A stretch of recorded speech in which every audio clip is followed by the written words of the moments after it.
Okay, it is a triangle based question. It is ABC అనేది ఒక triangle. ఈ ట్రయాంగిల్లో ఏబిని ఇలా పొడిగించినట్టయితే ఇక్కడ మనకి ఒక ఎక్స్టర్నల్ యాంగిల్ ఏర్పడింది. ఆ ఎక్స్టర్నల్ యాంగిల్ 120. ఈ ఎక్స్టర్నల్కి ఆపోజిట్గా ఉన్న ఈ యాంగిల్ యాడ్ చేస్తే ఈ 120 రావడం జరుగుతుంది. అంటే ఇక్కడ 40 ఆల్రెడీ ఉంది కాబట్టి ఇది 80 అవుతుంది. మరి ఈ సి అనే దగ్గర ఇది కలిపితే లీనియర్ యాంగిల్ అంటారు. లీనియర్ యాంగిల్ అంటే ఖచ్చితంగా 180 అవుతుంది. దాన్ని రేఖీయ కోణం అని అంటారు.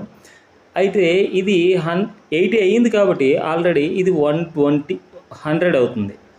ఎందుకంటే ఈ రెండు కలిపితే 180 అవ్వాలి. ఇది ఒక ట్రయాంగిల్ చూడండి, సిడిఈ ఒక ట్రయాంగిల్. ఈ ట్రయాంగిల్లో ఈ రెండు కూడా 125. అంటే ఈ కోణం ఎంత కావాలి? 125ని 180లో నుంచి సబ్ట్రాక్ట్ చేయండి. చేసినట్టయితే ఎంత వస్తుంది? 55 రావడం జరుగుతుంది. అంటే ఈ లోపల డి అనే యాంగిల్ ఇది 55, ఇది 55 అయితే ఇది లీనియర్ యాంగిల్ అవుతుంది. ఈ రెండు కలిపితే x + 55 ఈక్వల్ టు మనకి 180. మరి x వాల్యూ ఎంత అవుతుంది? మనకి x ఈక్వల్ ఏమవుతుంది? 180లోంచి 55ని సబ్ట్రాక్షన్ చేయండి. చేసినట్టయితే మనకు ఎంత వస్తుంది?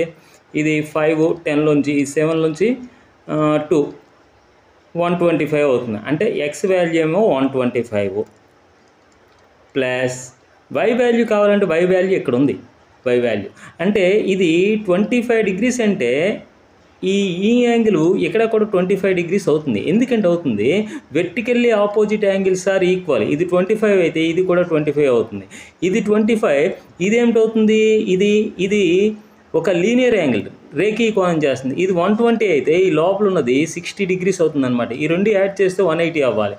మరి ఇది 60, ఇది 25 అయితే ఇది ఎక్స్టర్నల్ యాంగిల్ అవుతుంది. ఈ ట్రయాంగిల్కి ఏఎఫ్, ఈ ట్రయాంగిల్కి ఇది ఎక్స్టర్నల్ యాంగిల్ అవుతుంది. ఈ 60 డిగ్రీస్, ఈ 25 డిగ్రీస్ ఇంటర్నల్ యాంగిల్ అవుతాయి. ఈ రెండు యాడ్ చేస్తే ఈ వైకి ఈక్వల్ అవుతుంది అనమాట. వై ఎంత అవుతుంది? 60 + 25 అంటే 85 అవుతుంది. ఇప్పుడు ఫైండ్ x + y అన్నాడు. x వాల్యూ ఏమో 125, y వాల్యూ ఏమో 85. టోటల్గా యాడ్ చేసినైతే 210.